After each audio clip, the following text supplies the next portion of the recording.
Hello，大家好，我是车厘子。那今天呢，想跟大家说一说，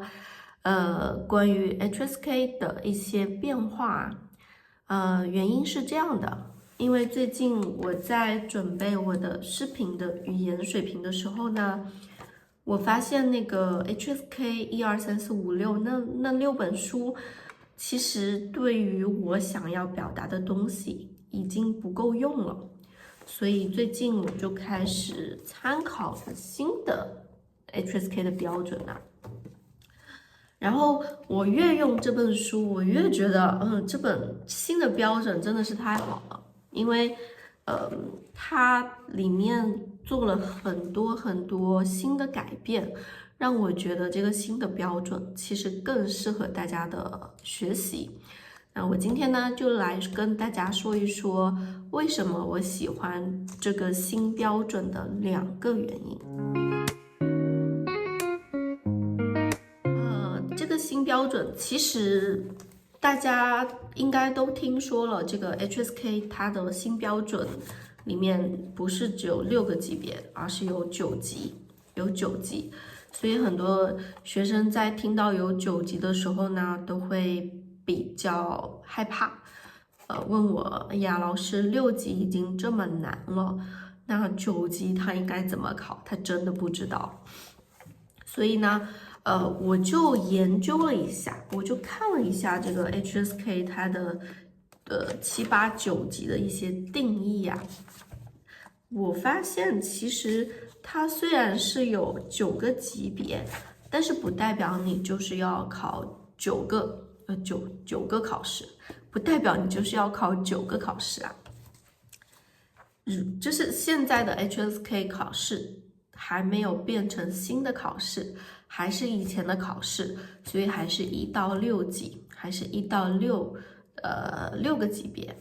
但是未来可能会有7、8、93个级别，但是在7、8、9这3个级别里面呢，它只用考试1次，不用考试3次，只用考试1次。那你在这个考试里面，如果可以拿到比较高的分数，那也就是说你是9级的学生。如果你拿到一个还可以的分数，那你可能是8级的学生。如果你的分数不太高，那你可能就是7级的学生。所以最后这个级别的考试呢，它只是考1次，然后看看你的分数怎么样，分数越高，那你的水平就越高。其实我觉得怎么说呢？我看了一下这个新的标准，我其实对它新的标准更感兴趣，因为它把整个中文的水平分成了初等、中等和高等。那它的初等是1级、2级和3级，中等是4级、5级和6级。高等是7级、8级和9级，那其实这对大家学习中文，可以更清晰的让你们知道自己的汉语在什么水平，可以更清晰的让大家知道，哦，我现在的汉语水平是中等，但是中等的高级一点呢，还是中等的低级一点呢？其实我觉得它可以帮你更加了解自己有哪些部分是需要去多学习、多练习的。所以说，我觉得它新的 HSK 标准对于大家的汉语水平，对于大家了解自己的汉语水平更有帮助。是的，但是它不代表你一定要考9个考试，你可以跳着考，对不对？你可以跳着考。比如说第一次考3级，第2次考6级，高级考试里面考高一点，那你就是 HSK 9级的学生。那也有学生问，HSK 6级已经那么难了，HSK 9级是不是代表它就是超级难？其实不是的，我看了这本书，我觉得最好的一点就是说，它加入了很多现代生活可以用到的词语。比如说，我在准备的时候，我发现这本书里面，在3级的词语里面，它是有奶茶这个词的。那如果我没有记错的话，我在教那个以前的 HSK 的教材的时候，我好像从来没有教过奶茶这个词，我记得不太清楚。但是大家要知道，奶茶这个词在今天的中国社会里面是有多重要。平时奶茶它就可以帮你提供很多的话题跟你的中国朋友聊，所以说奶茶其实是今天中国社会里面非常重要的一个经济现象，也是非常重要的一个文化话题。还有就是比如说我还在这本书里面呢，这个标准里面看到了一些更新的词语，比如说二维码，好，比如说市场经济，比如说尸体，像尸体这样的词，我可能在HSK 里面从来没有看到过。所以我觉得这本书它是真正的在帮助大家怎么样去适应中国的生活，怎么样去跟朋友聊起来现代的话题，现代社会的话题。